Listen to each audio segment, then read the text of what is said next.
Okay, I'm going to talk mainly about the Paris Agreement. I could answer questions about the Marrakesh meeting a few weeks ago, but it wasn't, frankly, very interesting. So it's really it was mainly dominated by talk about what Trump would do, and nobody knew, including Donald Trump.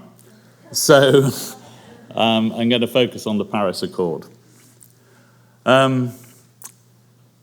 The Paris Accord was a game changer in a number of ways. Many of you will have heard some of them, notably the one about increasing ambition, going to 1.5 degrees rather than 2 degrees, which, as somebody mentioned just now, I think, and yesterday Kevin Anderson would have mentioned it. If we go to 1.5 degrees, we probably only have a carbon budget of about 6 years' worth to stand a good chance.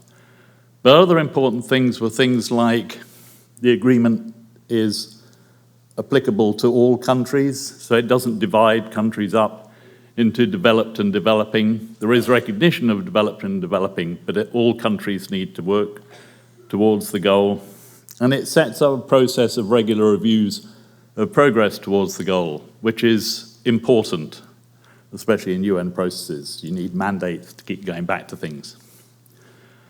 Applicable to all, this was mainly an American ask to keep the Obama administration in, because previously the Kyoto Protocol had failed largely on the fact that the Republican administration didn't think it was right to have the US and Europe in one part of an agreement and all of the other countries, notably China, in another sort of agreement. It was not very welcome, and countries argued over this right through to the end, but that's eventually what they decided.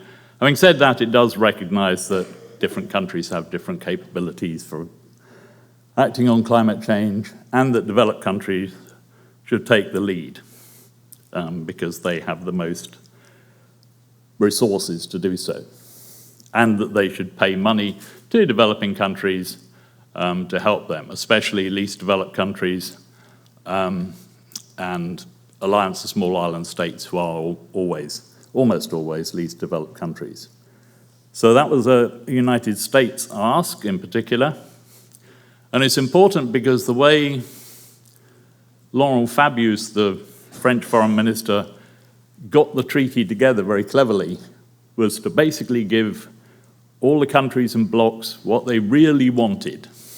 And that was what the United States really wanted. I won't go into what it actually says, actually. The new global goal was the least developed country and alliance of small island states ask. And we did wonder why at the end of the first week they'd stopped pushing on other things, and this was why. They got the thing they really, really wanted, a 1.5 degree goal. So that's significantly better than the 2 degree goal in terms of the impacts of climate change. And it's not clear how we get to it. It will certainly be challenging. So the Paris Agreement also asked the Intergovernmental Panel on Climate Change, that's the UN's climate science body, to look at how you would do that. And they will report back about the middle of 2018 on precisely how you would do that. And the group has already been formed. It's run by a lady called Thelma Krug, who incidentally used to be the Brazilian lead on forests. So hopefully it'll have something on the use of forests in the Paris Agreement. Okay, how are we doing so far? Nearly all countries have put in nationally determined contributions, or rather intended nationally determined contributions, which we hope they will revise later. These cover nearly all human-induced emissions, including those from land use, in particular deforestation, forest degradation, which is about a quarter of all emissions. So forests are terribly important in the new agreement. If they carry out exactly what they say they will, that will keep global average temperature to about 2.7 degrees, perhaps a bit more. That's better than the doing nothing scenario, or rather doing what we're doing at the moment, which takes us to 3, 4, or 5 degrees Celsius. But we'll have to do an awful lot more to get to 1.5 degrees. Let's say the global carbon budget of CO2 is about 3,000 billion tons of carbon dioxide. We've used most of that, and we've only got about 100 billion left, and as I'm sure Kevin said yesterday, to get to 1.5 degrees, we've only got about 200 billion left, which will last us 5 or 6 years.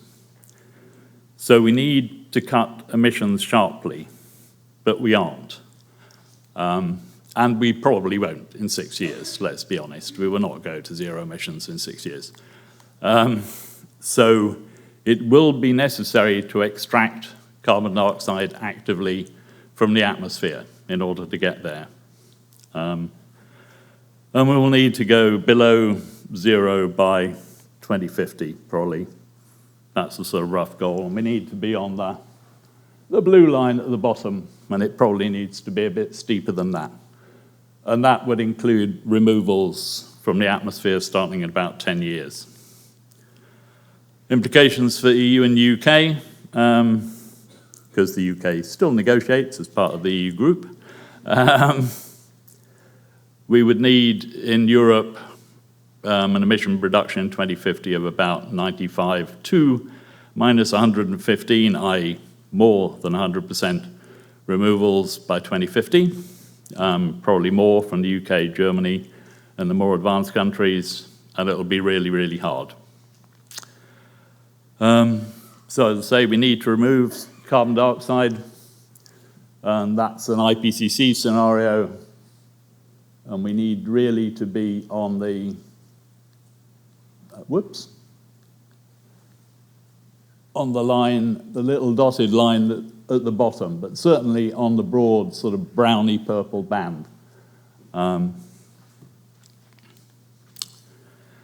There's a lot of concerns about net zero, some of which are raised by the previous speaker.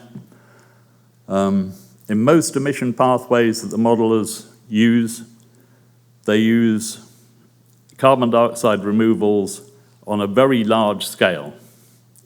And the problem with that is it takes land that is already used for something else, either food production or wildlife, both of which have been touched on earlier. A lot of the land take is more than about 1 billion hectares, which is ridiculous. And some of them are even more ridiculous, bearing in mind that the Earth's land surface area is only 13 billion hectares. So as non-governmental organizations, we've been looking at different ways of doing this because it's a concern to the biodiversity groups like us and WWF, and in a way it's even more of a concern to the development groups, the Oxfams, Christian AIDS, and so on, because of the food security problem. So we're actively looking at ways of doing that, as are many of the scientists. I mentioned stock taking. First big stock take, the Paris Agreement, will be in 2018, when the Intergovernmental Panel on Climate Change will also report back. And there'll be what they call a facilitative dialogue, which hopefully will mean everyone ramping up ambition even more. And it's hoped that countries will ramp up their pledges. Climate Change Committee in the UK have already said we need a much more stringent target than the 80% by 2050 that we have at the moment. And the government have actually agreed to that, which is nice. I won't go into the more reviews because it's not very exciting. The chap in the middle is Laurent Fabius, who chaired the process, and as I say, he was extremely skillful at it. The woman in the check jacket is Christiana Figueres, who was the head of the Secretariat, who has now been replaced by another lady who used to be the Environment Minister for Mexico. A couple of little bits, certainly from an NGO point of view, there's a lot on recognizing the importance of the conservation and enhancement of natural sinks and reservoirs of greenhouse gases, on protection of biodiversity, and also sustainable lifestyles and patterns of consumption, which is all good stuff. There's a lot of stuff on forests. There's a whole article on forests, in fact. which is really good. This was a proposal originally pushed by Papua New Guinea, but backed up by most countries with large tropical forests, and also on money. They still haven't raised the total amount of money that the developed countries promised to give the developing countries, which is at least $100 billion by 2020, and that's a sort of ongoing argument. Because if you're going to pay not just for adaptation, but also mitigation of climate change, you probably need more money than that. And that's it. I did have another slide, actually, on ecosystem restoration licenses in Indonesia, so I could do that as well if you like. But anyway, that'll do for the time being. Thank you.